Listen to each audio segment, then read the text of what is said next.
recentemente no Paraguai, em Fernando de Moura, no dia da confirmação de 2 novos irmãos ao presbitério. Eu dei uma mensagem bem objetiva sobre 7 exortações para uma vida no Evangelho. E essa é uma grande preocupação que devemos ter, sobretudo para aqueles que ministram a palavra de Deus, aqueles que lideram nas assembleias locais, porque tal é a mensagem, assim será o povo, né? Então a vida da igreja, ela se torna o resultado daquilo que é pregado. Eu queria voltar ao Evangelho de Romanos, capítulo 1, antes de mencionar esses 7 pontos. Romanos, capítulo 1, versículo 1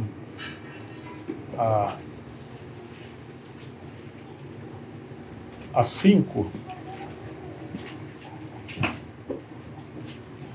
Paulo, servo de Jesus Cristo, chamado para ser apóstolo, separado para o Evangelho de Deus, o qual foi por Deus outrora prometido por intermédio dos seus profetas nas Sagradas Escrituras, com respeito a seu filho, o qual, segundo a carne, veio da descendência de Davi, e foi designado Filho de Deus com poder, segundo o Espírito de Santidade, pela ressurreição dos mortos, a saber, Jesus Cristo, nosso Senhor, por intermédio de quem viemos a receber graça e apostolado por amor do seu nome, para a obediência por fé entre todos os gentios. Verso 6, de cujo número sois também vós chamados para serdes de Jesus Cristo.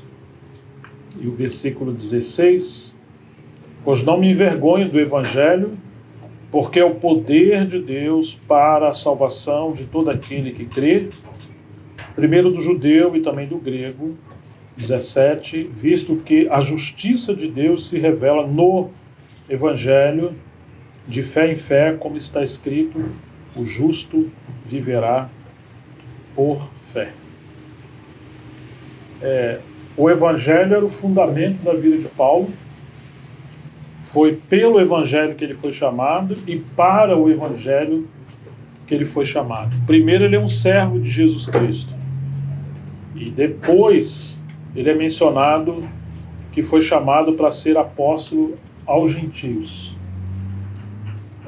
E foi separado para o Evangelho de Deus.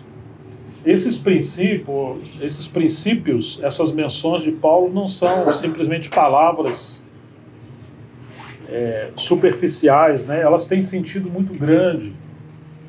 E a gente vê que Paulo, ele foi separado para o Evangelho. O verdadeiro ministro, o verdadeiro líder, aqueles que são pastores de Deus, são separados para o Evangelho. Eles não são separados para outra coisa, e isso deve arder o nosso coração nesses dias, onde cada vez mais a gente vê o Evangelho sendo misturado, solapado, diminuído, e tem se colocado um alimento na mesa que não é o Evangelho de Deus. E por isso temos hoje uma igreja apática, tóxica, envolvido com tantas coisas, uma apostasia cada vez mais alarmante. E nós precisamos voltar ao Evangelho. É interessante que, eu mencionava ainda há pouco, né, que Deus colocou aqueles 5 ministérios de Efésios 4:11 para aperfeiçoamento dos santos, e um deles é o evangelista. Então me chama a atenção que o povo de Deus precisa ser reevangelizado, para nós podermos pregar o Evangelho ao mundo. E Paulo está dizendo que ele foi separado para o Evangelho. Quantas pessoas se sentem separadas para esse ministério, para aquele grupo, para aquela liderança? E quando você vai refletir ou fazer uma avaliação do que se prega, do que se pratica ou como se congrega, muitas das vezes você não acha embasamento no Evangelho, nas Escrituras. Sempre devemos conferir as coisas com as Escrituras, com o Evangelho. Fomos separados para o Evangelho. E diz que esse Evangelho, no verso 2, Ele foi por Deus outrora prometido por intermédio de seus santos profetas nas Sagradas Escrituras. A gente tem que conferir se o que estamos pregando, aprendendo, praticando, sendo encorajados a praticar, ele tem origem em toda a palavra de Deus, começando com as promessas das Sagradas Escrituras dos profetas no Antigo Testamento. Não existe palavra profética desassociada das Escrituras Sagradas. E se você for seguir as Escrituras Sagradas dos profetas, o que é o Evangelho? O que é a mensagem? O que é a proposta de Deus? Versículo 3 vai dizer, com respeito a seu filho. O que é o Evangelho? É uma pessoa, é o seu filho. O seu filho que se fez carne, que foi enviado pelo Pai, que viveu essa vida humana perfeita, que morreu na cruz, que ressuscitou, que ascendeu aos céus, que enviou o Espírito Santo, que nos introduziu pela nova vida, pelo Evangelho na igreja, que vai voltar. Então, assim, o Evangelho é tão grande, mas Paulo chama isso de as insondáveis riquezas de Cristo por meio do Evangelho, como está em Efésios capítulo 3. O Evangelho não é outra coisa, a não ser o Filho de Deus, sua pessoa, sua obra, suas palavras. É isso que diz respeito à palavra profética que está na Bíblia. O Antigo Testamento, a palavra profética, aponta para Cristo em sua encarnação, em sua obra na cruz. A sua promessa, a sua vinda. E a palavra profética, olhando, vamos dizer, do tempo final, do primeiro século, lá por João, Pedro, para trás, diz respeito às profecias que cumpriram na cruz e para frente em relação à volta do Senhor. Mas não existe nada nas Escrituras desassociado da pessoa do Filho de Deus. A gente tem que ter muito cuidado com isso, porque tudo que desvirtuar do Filho de Deus se torna um desvio, uma heresia, e vai gerar uma tragédia, um sofrimento, um dano muito grande ao povo de Deus. Quase sempre que as pessoas nos procuram para conferir coisas, estão procurando coisas diversas, escatologia e tantas outras coisas. Mas parece que abandonaram e se esqueceram do Evangelho. As crises de consciência se sentem frustradas, condenadas, se vão parar de fazer isso, fazer aquilo, se vão deixar de seguir até mesmo uma liderança. Quando a gente vai avaliar, elas eram presas de articulações, presas de ensinamentos, presas de um movimento, mas quando você vai encontrar o fundamento, não tem fundamento na Escritura. Que tristeza que é isso. Quando nós vamos conferir o estado da obra de Deus, é como uma casa que não tem fundamento.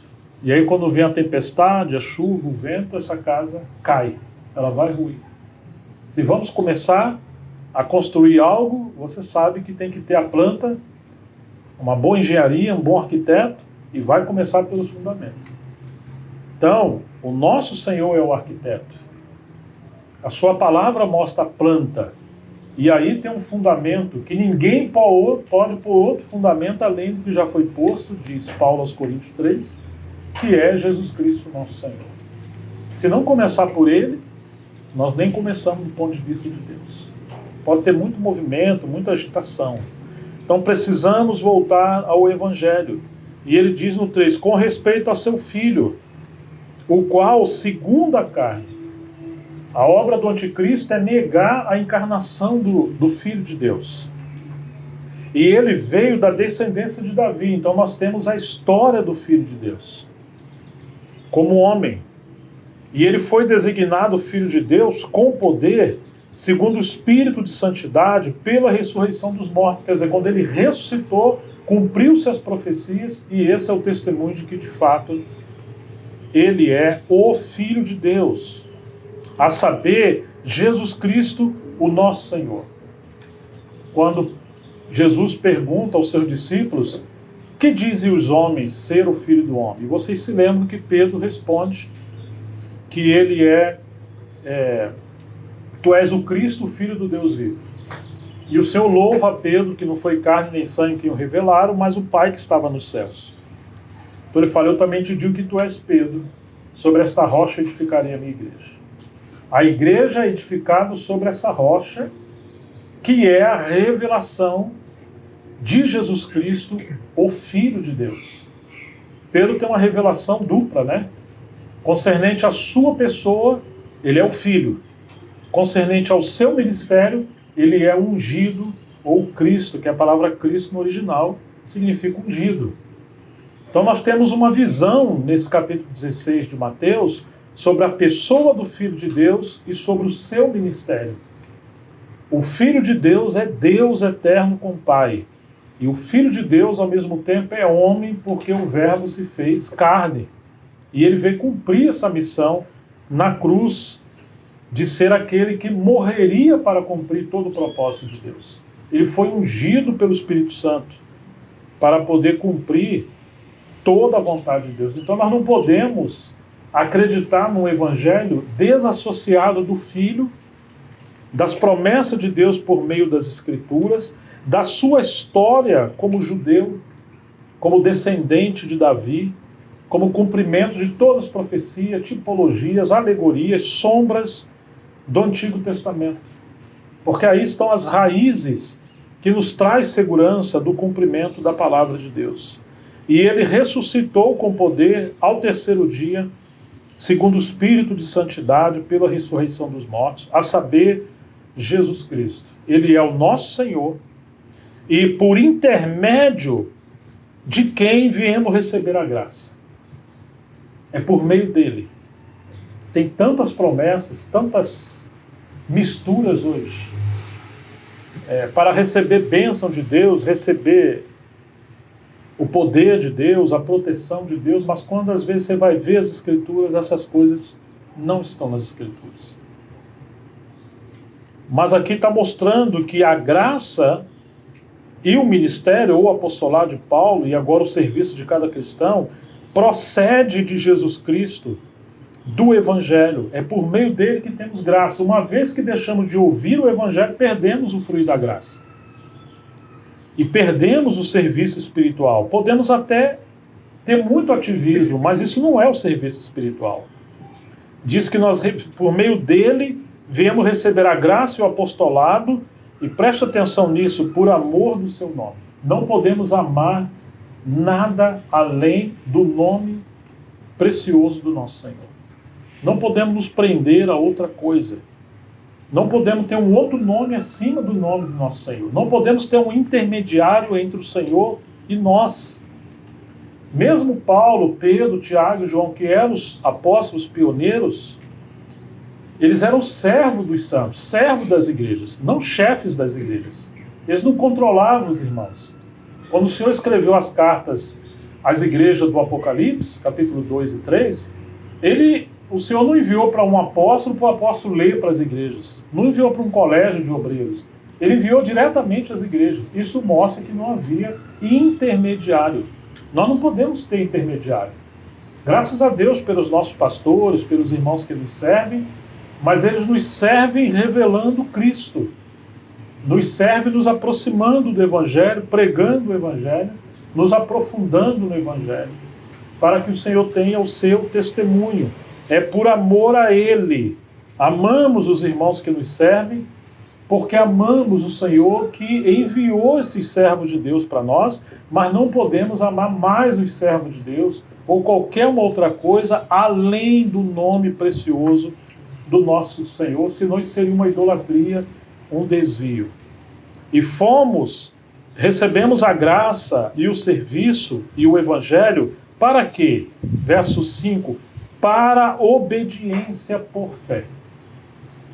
Obediência por fé entre todos os gentios. Deus espera que seu povo seja um povo obediente. Não é um povo que negocia o Evangelho. Não é um povo que às vezes vai querer fazer aquilo que lhe é conveniente. Não, se formos discípulos do Senhor, nós não vamos seguir outra pessoa no seu Senhor. Não vamos negociar a verdade. E teremos um grande amor e zelo e desejo veemente de obedecer o Evangelho. Fomos chamados para a obediência entre todos os gentios, verso 6, de cujo número sois também vós chamados para serdes de Jesus Cristo. Já ouvi muitas pessoas falar, não, eu fui chamado lá, eu vou ficar lá até morrer. E às vezes esse lá está desviado do Evangelho. Mas tem prisão psicológica, mental, espiritual, sentimental, com algo que não é o Evangelho. Irmãos, nós somos chamados para ser de Jesus Cristo. E o livro de Apocalipse diz daqueles que seguiram o Cordeiro por onde quer que ele for. João, quando viu Jesus passando, João Batista, falou para os seus discípulos, eis o Cordeiro de Deus que tira o pecado do mundo. O que os seus discípulos fizeram? Deixaram João e seguiram Jesus. E o verdadeiro servo de Deus não aponta para ele aponta para o Senhor, para as pessoas seguirem ao Senhor. Então, Paulo ainda vai dizer no 16 que ele não se envergonhava do Evangelho. Às vezes temos algumas vergonhas, mas de quê? Porque estamos seguindo coisas que não têm a ver com o Evangelho. E a primeira e maior decepção é conosco mesmo. Se você seguir você está arruinado. Jeremias falou que existe algo que é mais enganoso que qualquer outra coisa. Você lembra o que é? Que é mais enganoso que qualquer outra coisa? É o coração do homem. Se você seguir o seu coração, você está mal acompanhado. Ele vai te enganar, seus sentimentos, suas opiniões, suas emoções. Quando você está só, você está muito mal acompanhado. Né? Então, nos decepcionamos conosco, porque somos autossabotados sempre. Precisamos negar a nós mesmos, tomar a cruz e seguir o Senhor. Não me envergonho do Evangelho. Tem tantas pessoas envergonhadas e escandalizadas com a cristandade em geral. Mas nunca vamos nos escandalizar ou nos envergonhar do Evangelho. Porque o Evangelho, ele é o poder de Deus para a salvação de todo aquele que nele crê. Eu acho muito estranho que, às vezes, vejo propaganda, cartazes.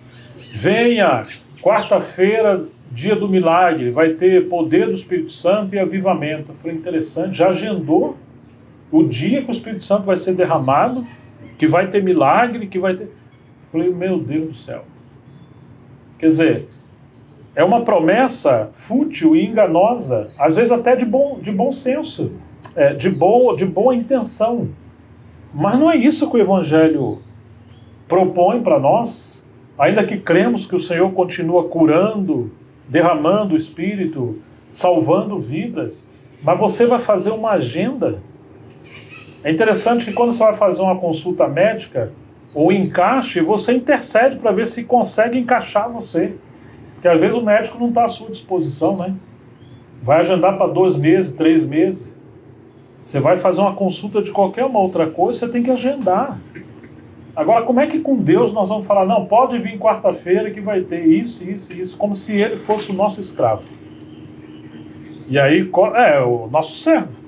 E aí corre o risco de imitar a obra de Deus. Isso não é isso que a palavra promete para nós. Precisamos conhecer o Senhor. E às vezes, como disse Jesus, vocês me procurais porque viram milagre, porque comeram pão. Então, quando se promete coisas que não é o Evangelho, as pessoas estão seguindo. Alguns estão seguindo com medo dos demônios, com medo do inferno, ou quem está solteiro quer casar, quem está desempregado quer trabalho. E assim são várias promessas. Precisamos orar por trabalho e pelo solteiro também casar, quando ele quer casar, não tem problema. Mas nada disso pode ser a base da nossa reunião, do nosso seguir o Senhor. É o Evangelho. É o Evangelho. E que o Senhor realmente possa nos dirigir, pois não me envergonhe do Evangelho, porque é o poder de Deus para a salvação de todo aquele que nele crê, primeiro do judeu, depois do grego, visto que a justiça de Deus se revela no Evangelho, de fé em fé, como está escrito, o justo viverá por fé no Evangelho. Não é fé na fé. O justo viverá pela fé no Evangelho. Então a justiça, a obra de Deus se revela no Evangelho. Sem o Evangelho, não temos obra de Deus. Na verdade, o 18 vai dizer que a ira de Deus se revela do céu contra toda impiedade e perversão dos homens que detêm a verdade pela injustiça. Um dia, todos darão conta, aqueles que anularam a verdade, misturaram a verdade, porque tiveram algum benefício próprio, e anularam o Evangelho. A ira de Deus, o cálice da ira de Deus está sendo enchido e um dia vai transbordar. Que Deus tenha misericórdia de nós, que nos encontre no Evangelho, no Filho, para que não nos venhamos envergonhar do Senhor naquele dia e fugir da sua presença com medo da sua ira, da sua disciplina. O Billy Graham, certa vez, o maior evangelista do século XX, ele foi desafiado a concorrer à presidência dos Estados Unidos, porque era o homem mais famoso entre os cristãos, foi conselheiro de vários presidentes, e segundo pesquisa, se ele se candidatasse, certamente ele ganharia como presidente dos Estados Unidos. Quando provocaram a ele a concorrer à presidência dos Estados Unidos e o procuraram, ele disse: eu não vou deixar de ser embaixador da pátria celestial para ser simplesmente presidente dos Estados Unidos. Eu não vou descer o meu nível. Claro que se alguém foi chamado para ser um presidente, que grande honra. É o maior cargo que alguém pode ter nos Estados Unidos. Mas o Charles Spurgeon está dizendo que ser o embaixador, o Billy Graham, ser o embaixador da pátria celestial é muito superior do que ser o presidente dos Estados Unidos. E que ele não ia se rebaixar porque ele foi chamado para ser um homem do Evangelho. Um ministro do Evangelho, para pregar o Evangelho e salvar as pessoas pelo Evangelho. E quantas vezes líderes estão deixando o seu cargo celestial para se tornarem políticos, administradores da igreja, como se a igreja fosse uma empresa, um negócio. E aí você tem que misturar algumas coisas à palavra de Deus. Porque se você pregar só o Evangelho, provavelmente muitas pessoas não vão te seguir. Uma vez abandonaram Jesus, muitos dos discípulos, e falaram: Senhor, essa palavra aí é dura, esse discurso. O povo está indo embora. Você lembra o que Jesus falou? Vocês querem se retirar também? Porque ele não negociou a sua mensagem, que era o Evangelho. Mas às vezes a liderança parece mais homem de negócios do que homens do Evangelho. O Charles Spurgeon, falando ao seu filho, disse: meu filho, se Deus o chamou para o ministério, não se rebaixa ao ponto de ser rei em qualquer país. Seja um ministro do Evangelho. Ou seja, irmãos, se aqueles que nos servem foram homens do Evangelho, nós também seremos um povo do Evangelho. Então eu queria apresentar 7 exortações para vivermos uma vida conforme o Evangelho. Isso é para aquele que serve no ministério, isso é para o novo convertido, para o mais velho, isso é para a igreja, para todos nós. Em primeiro lugar, creia no Evangelho. Parece uma coisa básica, talvez nem deveria nos preocupar. Mas todo erro tem a sua origem quando as pessoas deixam de crer no Evangelho. Anulam o Evangelho. Creem em outras coisas. Leem outras coisas. Ouçam outras coisas. Ouvem outras coisas, mas não o Evangelho. Nós precisamos ter cuidado com o desânimo e a incredulidade. Porque quando nós ouvimos outras coisas, o desânimo vai nos alcançar no caminho. E a incredulidade também. Por quê? Porque o Espírito Santo é o Espírito do Evangelho. Quando você escuta e crê no Evangelho, Paulo diz que não se envergonhava do Evangelho, por quê? Porque ele era o poder de Deus. Então você tem o poder de Deus na sua vida. A autoridade de Deus na sua vida. O poder para pregar o Evangelho. O poder para você não ter medo no dia da dor, da enfermidade, da morte, da luta, da ameaça, do mundo que está cambaleando, da aproximação das guerras, da sedução do anticristo que promete assolar o mundo. Você não tem temor dessas coisas. Por quê? Porque você crê no Evangelho. Agora, se você ficar ouvindo outras coisas, se Se você ficar diante da televisão ou de alguma outra literatura que não é o Evangelho, você vai se tornar um desanimado e um incrédulo. Porque você não está ouvindo o Evangelho. E quando você não ouve o Evangelho, o desânimo vai te acompanhar. A incredulidade, o medo, o pânico. Deus não nos deu o espírito de medo, de temor, para estarmos outra vez aprisionados. Precisamos crer no Evangelho. 2. Segunda exortação. Pratique o Evangelho. Uma vez que cremos no Evangelho, Deus espera que nós venhamos praticar o Evangelho. A tragédia da vida cristã é quando somos meros ouvintes e não praticantes. Há tantas promessas de Deus no Evangelho. Se você apenas ler os 4 Evangelhos e anotar as promessas do Senhor nesses Evangelhos, que se você obedecer e praticar, sua vida e a minha vida seriam completamente transformadas. Você pode fazer uma lista dos seus problemas, das coisas que te trazem ansiedade, dúvida, dor, incredulidade, medo, pecados, sejam eles quais forem, e você vai perceber que tem 2 origens aí para isso. Em primeiro lugar, você não está crendo no Evangelho. Em segundo lugar, você não está praticando o Evangelho. Então, que Deus nos ajude a viver conforme o Evangelho. Claro, no mundo tereis aflições, mas tende bom ânimo. O que que Jesus fala? O que que ele prometeu? Eu venci. Eu venci o mundo. Aonde você encontra isso? No Evangelho. Né? Tudo que você espera que Deus responda para você está no Evangelho. Às vezes você ora pedindo para o Senhor te prosperar, te abençoar, inclusive financeiramente. Mas o que diz o Evangelho? Dai, e o que vai acontecer? Ser-vos-á dado. Como que será dado? Boa medida, recalcada e sacudida, deitar-se-ão nos vossos regaços. Não é uma barganha, mas o Senhor espera que você seja fiel a Ele em devolver o que pertence a Ele. Porque isso é uma forma da gente entender: o que temos não é nosso.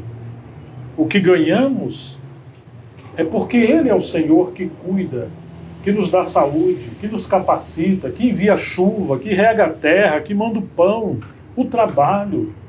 Não é um negócio. Mas muitas vezes nós cremos num certo milagre de que algumas coisas vão acontecer e buscamos a Deus, sendo que nós estamos às vezes em desobediência ao Evangelho. Como Deus vai nos responder se estivermos vivendo uma vida de contradição ao Evangelho, a palavra de Deus? Tantas coisas a Bíblia fala para vivermos conforme o Evangelho. 1 Timóteo 4,6, eu vou ler, diz assim, Paulo falando a Timóteo. Ele diz assim: expondo estas coisas aos irmãos, você será um bom ministro de Cristo Jesus, alimentado com as palavras da fé e da boa doutrina que você tem seguido. A palavra ministro aqui é o mesmo que garçom, é onde deriva a palavra garçom. Você vai no restaurante, o garçom vem te servir a comida e põe na mesa. Paulo está dizendo assim: olha, ser um ministro é ser um garçom que serve Jesus Cristo na sua bandeja. É o Evangelho. A gente enumera esse versículo com a terceira proposta, a terceira exortação, que é: pregue o Evangelho. Na sua bandeja, o que você serve ao povo de Deus, que seja somente Jesus Cristo, o Senhor crucificado. Você pode falar de qualquer coisa, escatologia, né, que é a volta do Senhor, casamento, família, reino de Deus, não importa. Tem que ser em Cristo, por meio de Cristo e para Cristo. Se você tirar disso, não é o Evangelho. Não é a mensagem de Deus. Prega o Evangelho. Nós seremos tentados a pregar e a crer em algo mais além do Evangelho. Nós somos tentados todos os dias, em todos os momentos, somos seduzidos todos os dias. Mas o Evangelho é suficiente, o Evangelho é completo, não podemos adicionar nada ao Evangelho. Em quarto lugar, viva do Evangelho. O que quero dizer com isso? É que o nosso estilo de vida, ele tem que ser pautado pelo Evangelho.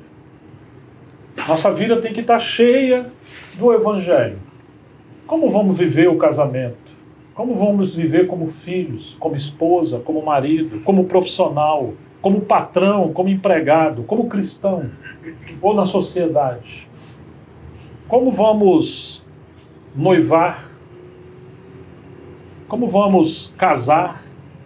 Como vamos pastorear? Como vamos viver como igreja? Enfim, como vamos esperar a volta do Senhor? Viva do Evangelho. Ele tem que ser o nosso alimento. Ele tem que ser a nossa roupagem. Ele tem que formar o nosso caráter. Ele tem que ser o nosso norte, o nosso condutor, nossa bússola que nos dirige no dia de tempestade, de angústia.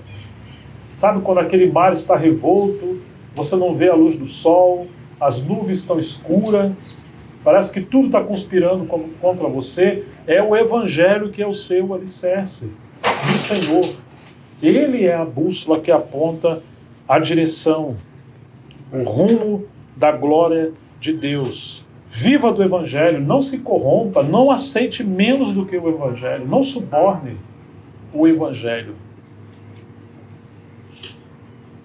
Muitas coisas querem nos seduzir a conquistas financeiras, a status, a fama, a precipitar as coisas para ganhar sucesso, dinheiro. Tudo isso é para nos empurrar do Evangelho. Uma vida no Evangelho nos guarda da sedução desse mundo. Uma vez vieram fazer Jesus rei. O que ele fez? Ele se ocultou do meio das pessoas e foi embora. Satanás propôs glória sem cruz, reino sem sofrimento, uma coroa sem reinado dos céus, uma cruz disfarçada da cruz verdadeira. Toda a glória desse mundo eu te darei se você prostrar e me adorar. Lembra que Satanás propôs isso a Jesus? Quantas vezes nós somos seduzidos a trilhar um caminho de vida cristã mais fácil, uma porta mais larga, um caminho mais largo, está muito estreito. Quantas das vezes hoje você tem tantos movimentos, ideologias contra o Evangelho, querem legitimar, querem doutrinar nossas crianças ao homossexualismo, ideologia de gênero, querem mesclar tantas coisas ao Evangelho, a conduta, contra a família, contra o casamento, contra a pureza, contra a virgindade, contra tudo aquilo que é moral, que é decente, que é puro, que é louvável, que é a verdade. O mundo está conspirando contra o Evangelho. Nós precisamos ter raízes sólidas, sermos um povo do Evangelho, para podermos sobreviver nesse tempo de crise. Em quinto lugar, lembre-se do Evangelho. Pode ser que você prospere financeiramente. Sua aprovação vai ser muito maior do que ser pobre. Às vezes um pobre é muito mais generoso e humilde. Quando alguém começa a prosperar, todo mundo assim é humilde até ter dinheiro e poder. Quantos nos estão distanciando do Senhor porque prosperaram? Porque seguiram alguma coisa que está dando tão certo na vida dele? Ou às vezes estão passando também por lutas tão grandes que a tendência é se esquecer do Evangelho. Sabe o que Paulo falou a Timóteo? Paulo estava preso em Roma, deixou o seu discípulo Timóteo em Éfeso para seguir o seu ministério. Ele era um obreiro forjado, Timóteo. E Paulo falou assim para um obreiro com ele: lembre-se de Jesus Cristo, ressuscitado dentre os mortos, descendente de Davi, segundo o meu Evangelho. 2 Timóteo 2,8. Falar para um co-obreiro lembrar de Jesus Cristo, pode ser que hoje devemos falar para muitos servos de Deus: ei, vem cá. Estou lendo seus livros, estou ouvindo as suas mensagens. tem assuntos mirabolantes, alto, conhecimento elevado. Você está penetrando as profundezas do conhecimento. Ora você parece estar no terceiro céu, e ora você está descendo o abismo. Onde está o Evangelho disso? Onde está Jesus Cristo disso? De alguma forma, muitos hoje estão trilhando o caminho de um gnosticismo contemporâneo. O que é o gnosticismo? É a sedução por um conhecimento elevado misturado com a verdade. Isso aconteceu no primeiro século. E eles acreditavam, misturavam filosofia, com cabala, com o Velho Testamento, com o Evangelho, com culto aos anjos, coisas tão elevadas que o povo simples não podia compreender. Só uma elite mais privilegiada poderia compreender o que eles estavam ensinando. Hoje é assim. Se a gente é um povo simples, leigo, temos muita dificuldade de reunir num lugar assim. Porque Jesus é muito simples. O C.S. Lewis dizia que ele não cria que o Senhor se apareceria como um filósofo para uma lavadeira de roupa. Ele falava com o homem do campo, coisas do campo. Falava com os pescadores, coisa da pesca. Né? Falava para os pastores de ovelhas, coisas de ovelha, de pastor de ovelha. Como era carpinteiro e filho de carpinteiro, falava coisa de carpintaria. Ele se misturou com os pobres, com os pecadores, com os órfãos, com as viúvas, com o povo simples. Jesus foi tão humano, tão nobre, tão cavaleiro, tão gentil. Sua mensagem falava mais aos corações. Ele confundia os eruditos e iluminava o povo simples. Ele deu graças a Deus que ocultou as coisas dos sábios entendidos e revelou aos pequeninos. Porque Deus resiste os soberbos e dá graça aos humildes. Deus escolheu as coisas fracas e simples e desprezíveis para confundir as fortes e aqueles que acham que são alguma coisa. Chega Paulo perguntando, onde está a sabedoria desse mundo? Onde está o sábio? Onde está o escriba? Porventura Deus não tornou loucura a sabedoria desse mundo? Então, amados, lembre-se de Jesus Cristo. Quanta confusão na terra, quanta angústia, quanta dúvida, quanto medo, quanto pânico. Porque as pessoas estão se distanciando do essencial que é o Evangelho. É Jesus Cristo, uma vida com Ele. Crê nele. Lembre-se de Jesus Cristo. Em sexto lugar, batalhe pelo Evangelho. Em Judas, versículo 3, ele vai dizer que quando ele começou a falar sobre a graça comum que ele está escrevendo, ele foi impelido a exortar os irmãos a que contendessem pela fé que uma vez para sempre foi dada aos santos. Contender, batalhar pelo Evangelho. Judas, versículo 3. Porque muitos enganadores surgiram pelo mundo, o qual estavam negando que Jesus veio em carne, eles estavam transtornando a graça de Deus, se introduzindo no meio do povo de Deus. Você tem que conhecer as verdades centrais do Evangelho para poder permanecer firme e contender contra as heresias que são enviadas pelo inimigo para misturar mentiras com o Evangelho. Então, em sexto lugar, batalhe pelo Evangelho. Contenda pelo Evangelho. Em sétimo lugar e último, almeje a coroa do Evangelho. Paulo falou a Timóteo, quando ele está na prisão, sabia que ia ser decapitado por Nero, sabia que ia morrer. Capítulo 4, versos 7 e 8 de 2 Timóteo diz assim: combati o bom combate, completei a carreira, guardei a fé. Desde agora me está guardada a coroa da justiça, que o Senhor reto juiz. Ele está dizendo aqui reto salvador. Ele veio como cordeiro, vai voltar como leão. Ele veio humilhado, mas voltará glorificado. Ele virá como juiz. Estará num trono e ele vai julgar cada um segundo as suas obras. O reto juiz me dará naquele dia a coroa, e não somente a mim, mas também a todos que amam a sua vida. Tem hora que a gente está ouvindo um evangelho tão falso, tão misturado, que as pessoas acham assim: eu sou salvo, salvo para sempre. Então a salvação é pela graça, eu posso viver do jeito que eu quiser. Interessante isso, né? Uma hipergraça. Mas quando você lê a história dos mártires, que foram jogados aos leões, aos touros, perseguidos, cerrados pelo meio, eles foram martirizados e não negaram o Senhor. Imagine naquele dia que chegarmos nos céus e um desses mártires, alguns eram crianças, jovens, adolescentes, sentado do seu lado, contar a história deles para você. E depois pedir para você contar a sua história para eles. Qual será a sua história? Como você gastou o seu tempo? Como você gastava a sua vida de joelho? Qual eram os seus lazeres, seu tempo?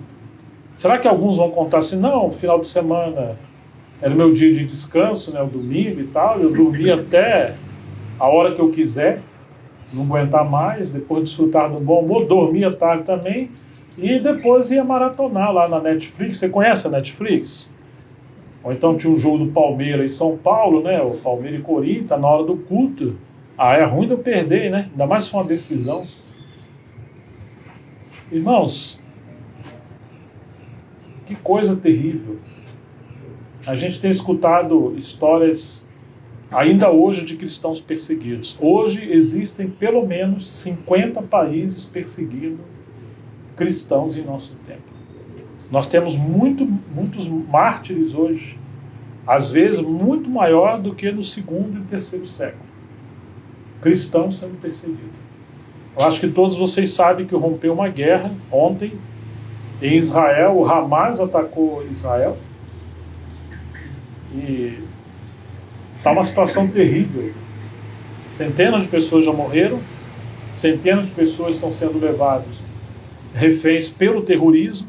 Eles são cruéis, terríveis, e existe a possibilidade de outros países que têm grupos terroristas se alinhar ao Hamas para invadir Israel. Foram lançados mais de 3.000 mísseis em Israel. Estava se comemorando os 50 anos depois da guerra do Yom Kippur. Era o primeiro dia de descanso e o Hamas invadiu. Era um dia que ninguém esperava. Era um tempo de paz, de celebrar a paz.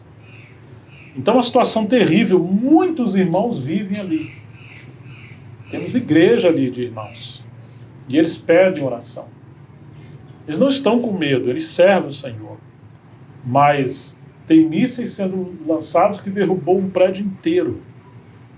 Mães que perderam seus filhos, não sabem onde eles estão, foram levados cativos. Nós vamos orar por Israel, né? Orar pelo povo de Deus que está ali, para que haja paz nos seus muros, né? Mas ontem eu estava vendo, poxa, em plena guerra em Israel, e gente postando coisa no Facebook assim, que não tem nada a ver. Hoje é essa vida de glamour, né? Você vai almoçar no restaurante, pá, tira a foto do prato e posta. Vai no shopping, pá, pá. Põe uma roupa, às vezes a pessoa se diz cristão com uma roupa vergonhosa, indecente, sensual. Como é que pode o mundo em plena guerra, ainda que devemos viver, nós estamos em paz aqui, podemos desfrutar da paz, mas assim, sem nenhuma compaixão dos nossos irmãos. É um tempo muito difícil, né? Um tempo muito superficial. Que Deus abra os nossos olhos para termos uma vida no Evangelho. Sobre essa questão de almejar a coroa, João falou, o Senhor falou por João no Apocalipse: eis que venho sem demora, guarde a tua coroa, guarde o que tem para que ninguém tome a sua coroa, guarde para que o seu galardão não diminua, antes tenhamos inteira recompensa. Muitos não receberão galardão, receberão disciplina. Porque eles estão vivendo uma vida desenfreada nesse tempo. Não estão, assim, estão desperdiçando a graça do Evangelho. Não estão aguardando a volta do Senhor. Em Hebreus 11, 26, diz assim: Moisés entendeu que ser desprezado por causa de Cristo era uma riqueza maior do que os tesouros do Egito, porque contemplava a recompensa. Ele contemplava a recompensa que viria. Hebreus 11, 26. Então ele não se agarrou com as riquezas desse mundo. E quantos hoje estão deixando de seguir o Senhor porque estão presos às coisas desse mundo? Temos que trabalhar, claro. Precisamos batalhar pela nossa vida, cuidar da família, aumentar os nossos recursos, tudo isso é lícito. Mas nunca se corrompa, nunca se venda, não se diminua. Trabalhe, mas nem tanto. Um extremo é a preguiça, o outro extremo é o trabalho exagerado. Moisés abandonou, deixou de ser príncipe do Egito para ser um príncipe de Deus, abandonou os tesouros do Egito porque ele amou mais o sofrimento por causa de Cristo, porque ele contemplava a recompensa. Em Hebreus 12, versículo 2, o autor nos exorta, olhando firmemente para o autor e consumador da fé, Jesus, o qual em troca da alegria que lhe estava proposta, suportou a cruz, sem se importar com a vergonha, e agora está sentado à direita do trono de Deus. O que isso mostra para nós? Que ele aguardava a recompensa. Em troca da alegria que lhe estava proposta. Quer dizer, ele está indo para a cruz, mas está vendo o seu retorno para adentrar naquela comunhão que ele tinha com o Pai antes da fundação do mundo.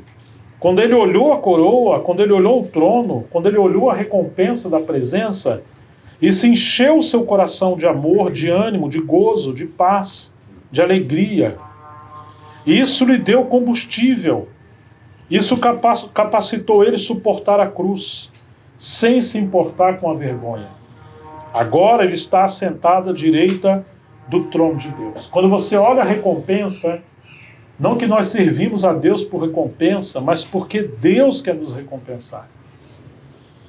E a maior recompensa é estarmos com Ele na glória. É reinarmos com Ele no período do milênio.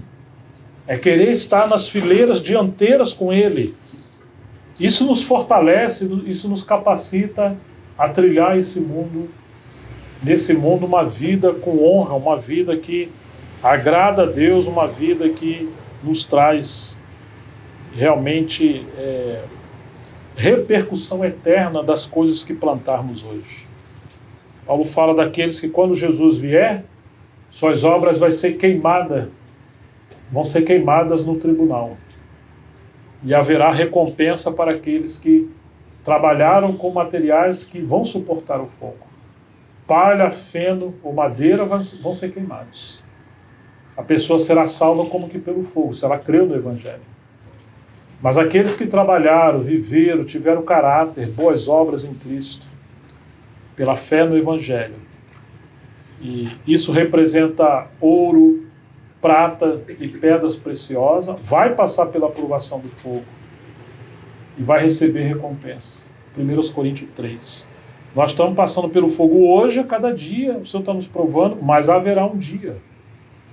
Todas as vezes que você encontrar, quando a Bíblia diz assim, dia com letra maiúscula, você sabe que é o dia, por um lado é o dia do tribunal de Cristo, quando ele voltar e vamos acertar as contas, e por outro lado é o dia do grande trono branco, daqueles que não creram no Evangelho, quando o Senhor voltar, depois de 1000 anos, cada um vai comparecer diante do trono branco do Senhor para julgamento. Quando você lê na Bíblia e aparece o dia com letra maiúscula, você sabe que está falando do dia que o Senhor vai pedir prestação de conta com seus filhos. Por isso que Paulo, quando está dizendo, combati o bom combate, completei a carreira, guardei a fé, desde agora me está guardada a coroa da justiça, que o reto juiz, o Senhor, dará naquele dia. Você pode olhar que está com letra maiúscula. 2 Timóteo 4, 7, 8. 1 Coríntios 3, aquele dia, está com letra maiúscula. Então, queridos, são 7 exortações para a gente perseverar numa vida santa, vencedora, comprometida. Vou repetir para ficar cravado. Em primeiro lugar, creia no Evangelho. Em segundo lugar, pratique o Evangelho. Terceiro, prega o Evangelho. Quarto, viva do Evangelho. Não tenha medo. Quinto, lembre-se do Evangelho. Sexta, batalhe pelo Evangelho. E sétima exortação, almeje a coroa do Evangelho. Possamos pagar o preço para viver uma vida conforme o Evangelho, uma vida que agrada a Deus, uma vida que traz aprovação, aprovação de Deus, ainda que haja reprovação humana, mas que naquele dia possamos reinar com o Senhor. Que Deus nos fortaleça e nos abençoe.